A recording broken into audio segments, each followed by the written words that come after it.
오늘 드디어 10일과 12가 마지막 또 왔습니다. 10일과 제목이 이제 이슬람에 대한 우리의 반응해서 이 복음에 대해서 이제 이슬람에게 복음을 전하는 것에 대한 이제 반응에 대해서 나누는 내용인데요. 먼저 같이 한번 살펴보고 싶은 거는 고국에서 이제 사역하는 모습, 현장에 들어가기 전에 준비 단계들 있거든요. 물론 뭐 사실 이렇게 구분하고 싶은 마음은 없는데, 근데 나름대로 이제 좀 보냄을 받아서 해외 타문화권에 갔다 와 보니까 이런 점들은 미리 나가기 전에 좀 준비를 하고 가면 좋겠다 하는 그런 부분들이 많이 있는데, 그 중에 하나는 여기 뭐 좀 이따가 같이 나누겠지만, 이제 하나님께서 예전에는 이제 많이 보내셨거든요.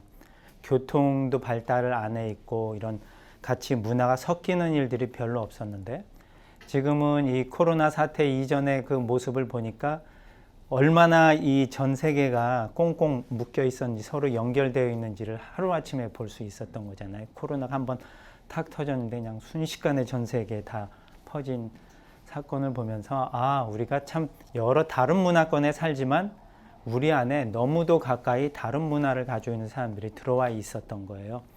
그래서 이게 어떻게 보면은 하나님이 우리에게 주신 은혜인 것도 같아요. 한 예를 보면 걸프 지역에 예멘이란 나라가 있는데, 사실 지금 못 들어가요. 전쟁 때문에. 근데 어느 날 그 땅에 있는 사람 몇백 명을 하나님이 우리나라 그 작은 섬에다 그냥 딱 보내신 거예요. 그리고 그 사람들이 이제 여기저기 또 연결이 되고 뭐 이 메인 한국 땅으로 또 들어올 수 있게 된 그런 모습을 보면서, 예전에는 몰랐던 모습인데 어느 순간인가 보니까 우리 주위에 외국인들이 너무도 많이 보이는 거예요. 그래서 제가 생각하기에는 하나님께서 그 열방을 우리 땅에다 다 가져다 놓으셨어요. 우리가 직접 가기 어려운 지역도 있고 또 가기 힘든 지역들이 많은데, 그 열방을 다 하나님이 우리 앞에다가 그냥 다 데려다 놓으셔서, 이게 참 얼마나 좋은 기회인가라는 그런 생각을 해보는데, 한국 교회가 좀 열심히는 하고 있지만 좀 어떤 면에서는 좀 소홀한 점들도 많이 있기는 있어요. 그래서 지금 이제 막 여러 선교 단체나 이런 데서 보면 선교사 사역하셨던 선교사님들이 들어오셔서 한국 내에서 하시는 사역들이 대부분이 이주자들 사역인 거예요. 우리나라에 들어와 있는 그 열방을 이제는 직접 나가지 않고 한국 내에서도 섬길 수가 있기 때문에, 그래서 한국 내에서 뭐 여러 이주자들을 위해서 이렇게 섬기는 그런 일들이 많이 지금 일어나고 있습니다. 그런데 그렇게 가까이 와 있는데 사실 눈이 좀 등잔 밑이 어둡다고, 사실 우리 눈이 좀 많이 멀어 있어요. 그리고 마음을 그렇게 가지니까 나는 해외에 나가서 어디 나라 가서 거기 가서 사역해야지, 그 마음을 딱 갖고 있으니까 그것만 보이지 그 옆에 게 안 보이는 거예요. 그 나라 사람이 바로 내 옆에 와서 뭐 스쳐 지나가거나 옆에 있는데도 관심을 못 갖는 게 현실입니다. 그래서 먼저 뭐 그 나라를 부르셨다고 해서 그 나라에 가야만 된다는 그런 사명이 있다면, 지금 이 땅에 들어와 있는 그 하나님이 불러다 놓으신 그 사람에 대한 좀 관심을 좀 이렇게 가졌으면 좋겠어요. 그래서 선교란 그 자체를 내가 이제 부름받아서 어느 타문화권에 가서 해야 될 일이라고만 보는 게 아니고, 하나님이 우리를 그냥 세상에 보내신 거죠. 그 세상은 내가 살고 있는 이 단일 문화권 옆에 들어와 있는 타문화권의 사람일 수도 있는 거고, 진짜 멀리 배 타고 비행기 타고 나간 먼 타문화권 그 자체일 수도 있는 거거든요. 하지만 이 세상은 바로 내 옆도 되는 거고 멀리도 되는데, 이 세상에 우리가 그 부름을 받고 보냄을 받았다는 그런 생각을 갖고 내 주변을 좀 소홀히 하지 않았으면 좋겠어요. 그래서 제가 좀 강조하고 싶은 건 이 전도 폭발입니다.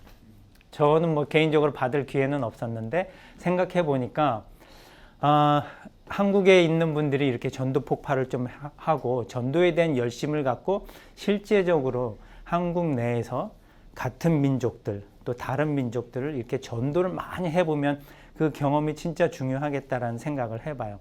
한국에서는 전도 한 번도 안 하고 해외 딱 가서 나 거기부터 전도할 거야, 글쎄요, 얼마나 잘할 수 있을지 모르겠어요. 한국에서는 하나도 안 했던 사람이 어느 날 갑자기 180도로 바뀌어서 거기 가서 전도 뭐 왕이 될 수 있을지 그거는 퀘스천 마크입니다. 그래서 어떻게 보면 한국에서 그만큼 전도에 대한 열심을 갖고 물론 우리나라의 뭐 환경이나 상황들이 그런 뭐 전도하는 거에 대해서 좀 거부감이 많이 있는 그런 모습이지만 제가 말하는 이 전도는 뭐 거리에 나가서 막 외치라는 게 아니고요. 그건 해외에서도 안 돼요. 제가 말하는 거는 1대1 전도입니다.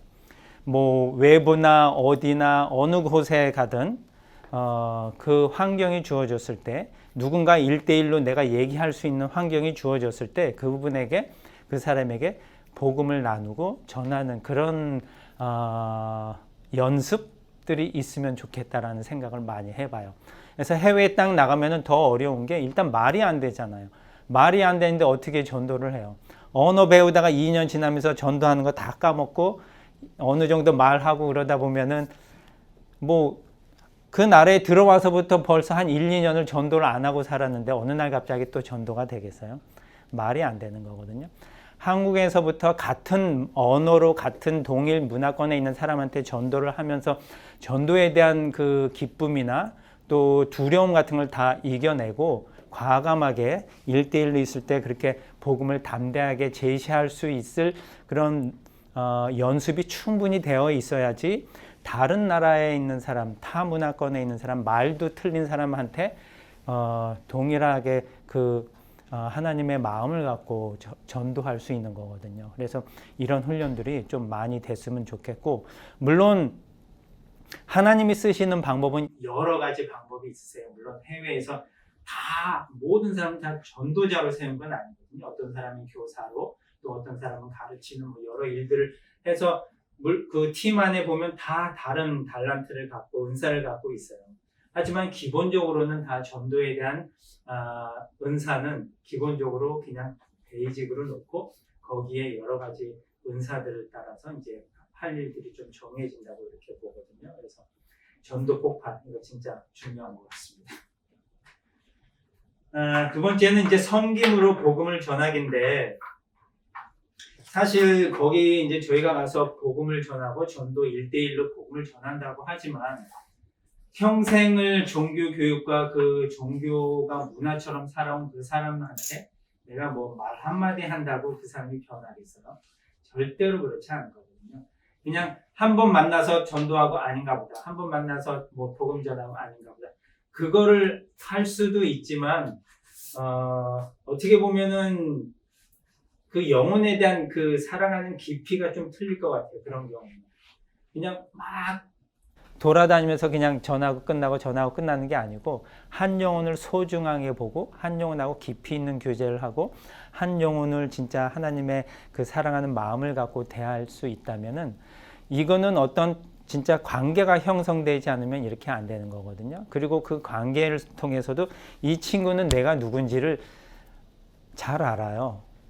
우리가 사는 그 중동 땅에 보면은 이제 모두 다 현지인인데 우리가 딱 들어가서 살잖아요. 그러면 우리는 진짜 눈에 엄청 잘 띄어요. 예전에 오래전에 중국의 어느 선교사님이 아주 시골 구석에 이제 장날 같은 데 갔대요. 근데 어떤 사람이 빨가벗고 확 지나가는데 모두 그 사람을 쳐다본 게 아니고 파란 눈에 금발머리인 자기를 쳐다보더래요. 그만큼 사람들의 이목을 끌 수 있는 존재들이 이방인이거든요. 현지인이 뭐 빨가벗고 돌아다녀도 그 사람을 안 쳐다보고 이방인을 쳐다볼 정도로. 그리고 다들 집집마다 창문에 가려서 뭐 안 보이는 것 같이 이제 그렇게 살지만 다 봅니다. 누가 가나 이렇게. 저희도 이렇게 살다 보면 막 밖에서 소리 나고 그러면 무슨 소리지 하고 이렇게 몰래 보거든요. 누가 뭔 일이 있는지. 그것 같이 이 무슬림들도 다 눈이 있어서 다 봐요. 그리고 무슬림 사이에서는 모스크를 통해서 이제 생활관이 형성되다 보니까 모스크에 뭐 누가 오고 안 하는지를 통해서 다 뭐 누구네 집에 숟가락이 몇 개인지까지 다 알 정도로 이렇게 아는 동일한 문화권 안에서 외국 사람이 하나 들어가서 산다는 거는 이거는 진짜 나 보세요 이렇게 살아갑니다 하고 다 광고하고 사는 거거든요. 그런 사람들한테 우리가 진짜 빛과 소금으로서 크리스찬으로서 그 사람들은 대부분 외국인이면 크리스찬이라고 대부분 생각을 하거든요. 크리스찬으로서 이렇게 살아간다라는 모습을 보여줘야 되는데 내가 사는 모습이 저 사람들한테 어떤 감동이나 감화나 어떤 새로운 신선한 충격을 줄 수 없다라고 한다면은 제가 하는 말은 그냥 뭐 스치고 지나가는 말밖에 안 되는 거겠죠. 나의 삶을 통해서나 또 그런 것이 이제 도전을 줄 때 내가 하는 말이 충분히 그 사람들한테 도전이 될 것 같아요. 그래서 마태복음 5장 16절에 보면 이같이 너희 빛이 사람 앞에 비치게 하여 그들로 너희 착한 행실을 보고 하늘에 계신 너희 아버지께 영광을 돌리게 하라. 그래서 오히려 하나님 전도 많이 하게 해주세요 라는 기도보다는 하나님 저들이 저를 보고 하나님이 살아가는 사람이라는 거, 제 안에 하나님이 함께 거하시고 동행하는 사람이라는 것을 그 사람들이 알게 해주세요 라는 그런 기도를 할 수밖에 없어요. 그래서 사람들이 저를 보았을 때 저 사람은 뭔가 하나님이 함께하고 뭔가 영적인 사람인 것 같아, 뭔가 좀 틀린 것 같아, 그런 느낌을 줄 때 그 사람들이 좀 진지하게 영적인 부분에 대해서 대화를 나누지, 그냥 세속적인 사람인 한 외국인, 뭐 어떻게 보면 돈 많은 외국인처럼 보인다 그러면은 그냥 돈줄밖에 안 되는 거죠. 가서 어떻게 해서 뭔가 좀 얻어낼까라는 그런 생각밖에 할 수 없는 거거든요. 대부분의 좀 개발이 덜 된 나라에서 선교사의 위치는 아무래도 좀 현지인보다는 부유한 축에 속하기 때문에 돈 많은 사람으로 보여주고 싶은지 아니면 영적인 뭔가 저 사람은 가지고 있는 것 같다, 하나님의 어떤 관계나 하나님이 저 사람을 통해서 뭔가 일하시는 것 같다라는 느낌을 주는 사람이 되고 싶은지, 그런 거에 대한 도전을 드리고 싶고요. 그 현장에서 그다음에 어떻게 그리스도를 또 나눌 수 있을까라는 그런 생각들을 많이 해봅니다. 어떻게 보면 이 영적인 것이니까 영적인 것은 성경 공부를 통해서만 뭐 당연히 다루어져야 되겠다라고 생각한다면 우리가 영적인 세계를 하나님의 말씀과 복음이나 이 선교를 너무 작은 것으로만 국한시킬 수 있을 거라고 봅니다. 하지만 이 하나님의 이 나라의 복음은 하나님 말씀을 통해서 당연히 전파되지만 그 전파되는 경로가 우리의 입을 통해서 전해지는 말씀일 수도 있고 우리의 삶을 통해서 전해지는 전인적인 그런 복음일 수도 있는 거거든요. 그래서 우리가 말은 영적으로 하는데 삶은 그렇지 않게 보인다면 뭐 당연히 신뢰할 수가 없는 거죠. 그건 다 동일한 문화권 안에서도 그런 것이 보이는데 타 문화권에 있는 사람들한테는 뭐 더 어떻게 보면은 더 눈에 띄게 보일 수도 있을 것 같아요. 그래서 그런 면에서 일상생활하고 우리가 동떨어지게 우리가 생활을 한다면 그 현지인들이 참 받아들이는데 좀 걸림돌이 되지 않을까라는 그런 생각을 해보고, 현지에서 사실 여러 가지 신분으로 살아가요. 선교사의 신분으로 살아갈 수 있는 나라들도 있지만 그렇지 못한 나라들은 뭐 여러 가지의 이제 뭐 소위 말하는 모자 신분을 갖고 살죠. 사업가라는 그런 신분을 갖고 사는 경우도 있고, 뭐 대부분이 이제 좀 비즈니스 한다라는 경우들이 많죠. 이런 이슬람 국가인 경우는. 그래서 실질적으로 그렇게 비즈니스를 하시는 분들도 있고, 아니면 그냥 어떤 비자를 유지하기 위한 형태로만 가지고 있는 분들도 있고, 또 어떤 분들은 그렇지 않은 뭐 분들도 있는데, 저 같은 경우는 뭐 비자는 그냥 비즈니스는 비자만 있으면 얻는 통로로만 생각하고 들어갔다가 점점 비즈니스를 하게 돼서 자비량하게 된 그런 케이스였지만, 이런 자기가 가지고 있는 신분도 참 그 사람들한테는 되게 중요한 거거든요. 그래서 선교사라는 그런 신분이 노출되지 않는 지역에서는 당연히 내가 가지고 있는 그 뭐 비즈니스나 이런 거에 대한 신분이 나를 얘기할 수밖에 없기 때문에 이 비즈니스를 진짜 그 나라 사람들이 더티하게 한다 그래서 나도 막 그렇게 상거래를 한다 그러면 전혀 뭐 영향력을 발휘할 수가 없을 것 같습니다. 그냥 똑같이 살아가는 사람밖에는 될 수가 없을 것 같고요. 저 같은 경우는 사실 뭐 왜 무슬림 선교사가 되었냐라고 뭐 물어보신다면 어느 날 저희 예전에 선교 그 사무실에 이제 제가 이렇게 들르게 됐는데 그 주간이 미션 위크였어요. 그래가지고 그 당시 전도사였으니까 나라를 하나 정해서 기도하셔야 됩니다. 세계 지도가 딱 있는 거예요. 그래서 사우디아라비아가 눈에 딱 들어왔어요. 물론 그 전에도 이제 그 이슬람에 대한 마음들이 있었거든요. 그래서 사우디아라비아를 딱 보면서 저희가 이슬람의 종주국이니까 저 사우디아라비아를 제가 위해서 기도하겠다고 했던 그런 기억이 나요. 물론 그때부터나 그 전부터 이슬람권 그다음에 사우디를 위해서 기도를 하고 있었어요. 그래서 자연스럽게 이제 막 그런 사우디 나라를 그 전에는 선택하지 않았었는데 그때부터 이제 사우디에 대한 생각들이 막 이렇게 점점 자라나더라고요. 그래서 제가 들어간 연도가 2004년도예요. 2004년도가 어떤 해였냐면 알카에다가 이 탈레반하고 알카에다가 한창 막 테러를 했던 시기였어요. 그래서 실질적으로 이거는 이제 뭐 미국이지만 제가 들어간 그 사우디 동부와 서부 전체에 막 알카에다들이 외국인을 대상으로 테러를 했던 때예요.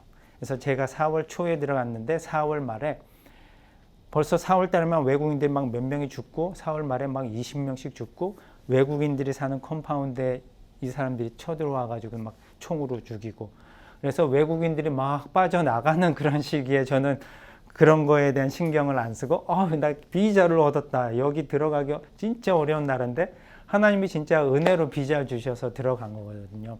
저희가 요르단에 있을 때 사우디를 놓고 기도하는 팀이 4팀인가 있었는데 그 4팀이 다 못 들어가고 저희만 1년 있다가 저희만 어떻게 비자가 연결이 돼서 들어갔어요. 다른 분들은 다 쿠웨이트로 가셨고 이 비자도 어떻게 연결됐냐면 이제 아는 집사님을 이제 비즈니스를 배워야 되니까 그 나라는 비즈니스 비자 말고는 없거든요. 근데 사우디에서 한국에 이제 무슨 무역협회 이런 데서 하는 무슨 초청 그 사우디 비즈니스맨을 초청하는 그런 모임 같은 게 있었는데 제가 갔어요. 그래서 거기서 한 그 사우디 비즈니스맨을 만났는데 이 사람은 사우디 사람도 아니에요. 사우디 회사에서 일하는 파키스탄 사람인데 처음에는 몰랐죠. 사우디 사람이지만 알고. 이렇게 얘기를 하다가 너 와서 우리랑 같이 일하자. 비자를 해줄게. 그래서 어떻게 보면 저는 뭐 비즈니스 백그라운드도 전혀 없고 그러는데 알고 봤더니 이 회사도 사실 변변치 못한 회사였는데 어떻게 한국 사람 하나 잘 잡아가지고 좀 사업 좀 해볼까라는 생각에 이제 어떻게 연결이 됐어요. 하지만 감사한 거죠. 1년 동안 이제 비자가 열리기를 놓고 기도하고 있었는데 진짜 1년 만에 딱 비자가 열린 거예요. 2003년도 3월에 그 걸프 전쟁이 2차 걸프전 때문에 저희 요르단 있다가 3월에 걸프전 때문에 다 쫓겨나올 수밖에 없었거든요. 그러면서 1년 동안 막 기도를 한 거죠. 비자가 열리게 해달라고. 그러면서 1년이 돼도 거의 안 되니까 저희를 파송했던 어느 교회에서는 못 참으셨어요, 이제. 그래서 선교사님 여태 안 나가시면 안 되는데요 하면서 후원을 끊겠습니다 이러는 거예요. 근데 어떻게 되고 그러면서 한 달 있다 비자가 딱 연결이 되고 해서 저희가 딱 왔는데 그러니까 저희는 감사하게 들어왔죠. 외국 사람들 막 죽인다 그래도. 그런 상황에 이제 저희가 딱 들어가게 됐는데 사실 저희는 들어가게 된 목적이 호랑이를 잡으려면 호랑이 굴에 들어가라 라는 그런 생각을 하고 들어간 거예요. 여기가 이슬람의 종주국이니까. 그래서 제 눈에는 그 땅에 있는 사람들은 뭘로 보였겠어요? 사냥감으로 보였죠. 저는 진짜 좋은 총 하나 딱 들고 가서 이 호랑이 잡아야 되겠다. 그런 마음으로 저는 들어간 거죠. 사냥감이라는 생각이지 절대로 뭐 다른 생각이 없었던 거죠. 그러니까 어떻게 보면은 사냥을 많이 해가지고 진짜 좋은 결과를 맺어야지, 가져가야지 하는 그런 생각에 갖고 들어간 거죠. 하지만 이제 이런 생각을 하나님이 조금씩 바꿔주셨어요. 그 사람들은 제 눈에 사냥감으로 보였지만 그 시간이 점점 지나면서 어느 날 저희가 14년의 사역을 하고 나올 때에는 그런 생각이 들더라고. 요한복음 10장 16절의 말씀을 이제 묵상을 하면서 또 내게는 우리 안에 들어있지 않은 다른 양들도 있다. 나는 그들을 데려와야 한다. 그 양들도 내 음성을 듣고 한 목자 아래서 한 무리가 될 것이다.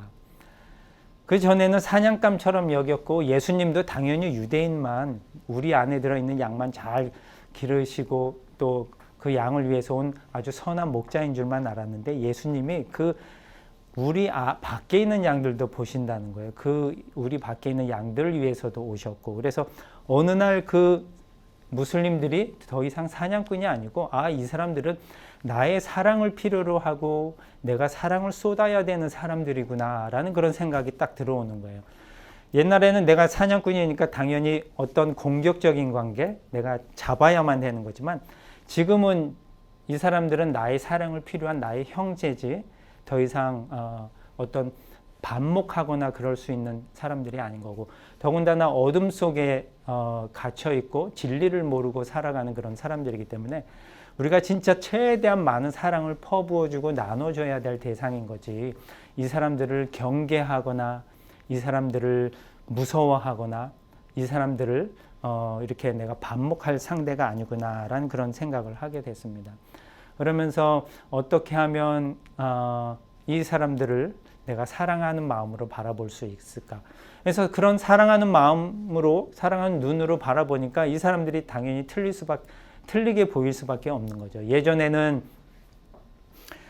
이 사람들 너무 뭐 질서도 안 지키고 이 사람들 진짜 운전도 막 하고 뭐 너무 뭐 약속도 안 지키고 뭐 부정적인 모습밖에 보일 수가 없었던 사람이고 비난할 수밖에 없는 거고 이 사람들 진짜 내가 다음에는 내가 다시는 여기는 안 온다라고 생각할 수밖에 없는 사람들이지만 이러한 연민을 갖고 예수님이 예수님에게 오시는 사람들을 연민의 눈으로 바라보신 것처럼 그런 시선을 갖고 보니까 이 사람들이 틀리게 보이는 거예요. 그때 뭐 또 시선이라는 그런 찬양도 막 한참 또 이렇게 막 뜨고 있었던 때라서 진짜 그 사람들을 하나님의 눈으로 보고 싶은 그런 마음이 간절해지고 그 사람들이 필요가 뭔지 그 사람들이 가지고 진짜 무엇이 저들에게 진짜 복음이 되는지에 대한 생각들을 좀 많이 했던 것 같아요.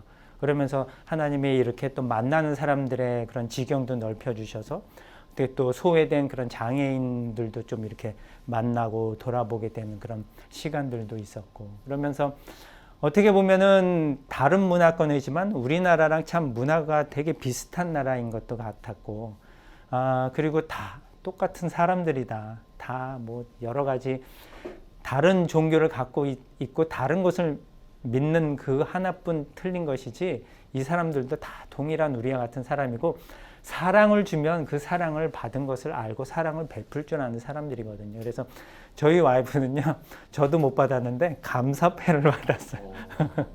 감사패에다가 뭐라고 하면서 감사하다고 써줘. 왜냐면 이사를 가야 돼서 그 친구하고 떨어졌었거든요. 그 친구가 누구냐면 2년 동안 성경 같이 공부했던 그 친구예요. 감사패를 이렇게 만들어서 줄 정도로. 그러니까 그만큼 정이 있어요. 그런 사람들을 저희가 진짜 내가 잡아야 할 사냥꾼으로 보면은 진짜 이거는 엄청난 잘못된 접근 방법인 거죠. 그래서 그 사람들을 이렇게 사랑으로 대하면 충분히 그 사람들도 사랑으로 저희에게 다가옵니다. 그래서 저희의 반응이 어때야 되는지 알겠죠. 저희가 이 선교지에 있는 그 사람들을 내가 선교할 대상이 아니고요. 동일하게 하나님의 사랑을 받고 하나님 안에서 한 목자가 되고 우리가 한 형제요 자매가 되는 그런 사람들인 거거든요. 그런데 이 사역을 위해서 예수님이 엄청 열심히 사역을 하셨어요. 지난번에도 한번 소개했지만 누가복음 15장에 나와 있는 두 가지 비유, 그 뒤에도 뭐 세 번째 비유도 나오지만 잃어버린 양, 잃어버린 드라크마. 사실 저는 개인적인 성격이 좀 약간 대충이에요. 뭐 여러분들은 어떨지 모르겠는데 그 마트에 가서 뭐 수박은 좀 클 것 같고 상추를 사왔는데 딱 씻으려고 봤더니 좀 막 썩었고 상해 있어요. 어떻게 하세요? 바꾸러 간다는 사람. 그냥 상추 하나인데 한 봉지 바꾸러 가신다는 사람. 다음번엔 잘 보고 사야지 하고 그냥 넘어가는 분. 저도 그래요. 근데 저희 와이프는 딱 닫더니 이거 가서 바꿔야 돼 이러는 거예요. 그러니까 뭔가 찾는데 열심히 좀 부족해요, 사실. 뭐 잃어버렸으면 동전 하나 잃어버렸으면 다음에 좀 조심해야지, 이거 잃어버렸네 이럴까요? 아니면 양 한 마리 잃어버린 거 때문에 99마리, 그 소중한 99마리 옆에 두고 이걸 진짜 찾을 때까지 찾아다니는 그런 열심이 있을까요? 예수님이 이런 열심이 있으셨던 것 같아요. 동전 하나 그거 잃어버린 거 찾으려고, 물론 불 켜져 있는데 막 쓸면서까지도 진짜 땀을 흘리면서 쓸면서 찾았거든요. 그래서 그런 저의 성격을 보면서 나는 참 이런 열심이 없는데 예수님은 진짜 그런 열심을 갖고 우리로 그 잃어버린 영혼을 찾으라고 도전을 주시는구나 하면서 좀 반성을 많이 했어요. 만약에 수박을 비싼 걸 사가지고 왔는데 딱 깼더니 하얗다 이러면은 바꾸러 가야겠는데 라는 생각을 좀 반쯤 했을 수도 있었을 것 같아요. 왜냐면 그게 비싸게 주고 샀으니까. 상추 하나는 그냥 뭐 몇백 원, 뭐 1,000원, 2,000원이니까 별로 값어치는 없다고 볼 수 있었겠죠. 그래서 잃어버린 양이 그 땅에 있는 그 영혼이 얼마나 소중한지를 우리가 아는 그런 마음이 있어야 될 것 같아요. 그런 마음이 없다면은 진짜 뭐 대충 우리가 선교하고 그냥 살다가 오고 사냥감을 잡듯이 그냥 한 마리 잡았어, 두 마리 잡았어 하고 그냥 끝나고 올 수 있을 것 같아요.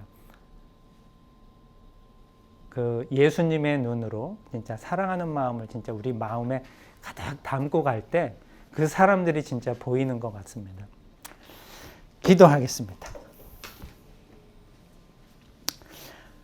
하나님, 우리가 말로는 그 땅에 있는 영혼을 사랑한다고 하지만 우리가 얼마나 깊이 그 영혼들을 사랑하는지 돌아보게 하여 주셔서 감사합니다.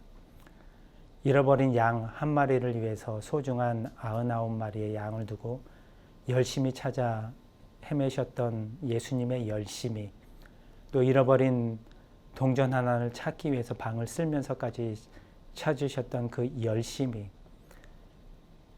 우리에게도 있게 하여 주시고, 무엇보다도 그 영혼이 세상 어떤 것을 주고도 바꿀 수 없을 만큼 소중하고 가치 있다는 생각을 우리에게 허락하여 주시기를 원합니다.